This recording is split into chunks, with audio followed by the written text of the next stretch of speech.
بسم اللہ الرحمن الرحیم۔ السلام علیکم، میں ہوں اقبال سحر اور آپ دیکھ رہے ہیں ریئل نیوز ورلڈ۔ ناظرین، اس وقت ہم آپ کو اہم ترین خبر سے آگاہ کر رہے ہیں۔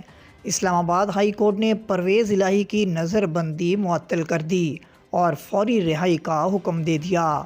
اسلام آباد نے پاکستان تحریک انصاف کے صدر اور سابق وزیر اعلیٰ پنجاب پرویز الہی کی 3 MPO کے تحت نظر بندی معطل کر دی۔ اسلام آباد ہائی کورٹ میں سماعت کے دوران عدالت نے استفسار کیا کہ اسلام آباد میں کوئی ہنگامہ آرائی، کوئی جلسہ جلوس کیا۔ اس پر پرویز الہی کے وکیل نے بتایا کہ ان کے موکل نے کوئی جلسہ جلوس، کوئی ہنگامہ نہیں کیا۔ شہریار آفریدی کے خلاف اسی قسم کا آرڈر پاس کرنے پر DC اسلام آباد کے خلاف توہین عدالت کی کارروائی چل رہی ہے۔ عدالت نے پوچھا کہ پرویز الہی کو پہلی بار کب گرفتار کیا گیا تھا۔ وکیل نے بتایا کہ پرویز الہی کو 1 جون کو گرفتار کیا گیا تھا۔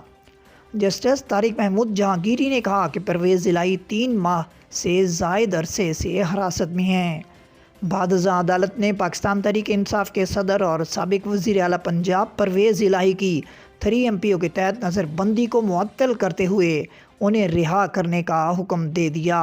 عدالت نے DC اسلام آباد کو منگل کے لیے نوٹس جاری کیا اور پرویز الہی کو آئندہ سماعت پر پیش ہونے کی ہدایت کرتے ہوئے کہا کہ پرویز الہی آئندہ سماعت تک کسی قسم کا کوئی بیان نہیں دیں گے۔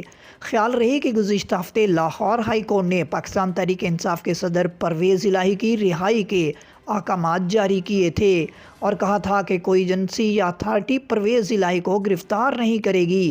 تاہم عدالتی حکم کے باوجود عدالت سے باہر نکلنے پر اسلام آباد پولیس نے پرویز الہی کو گرفتار کر لیا تھا۔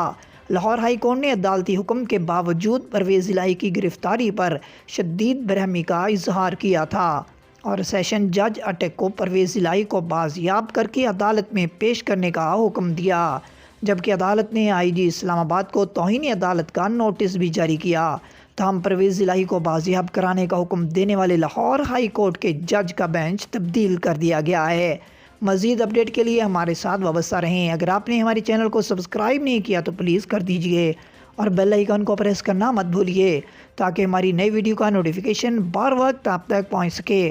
کامنٹ باکس میں اپنے خیالات کا اظہار کیجئے۔ اللہ حافظ۔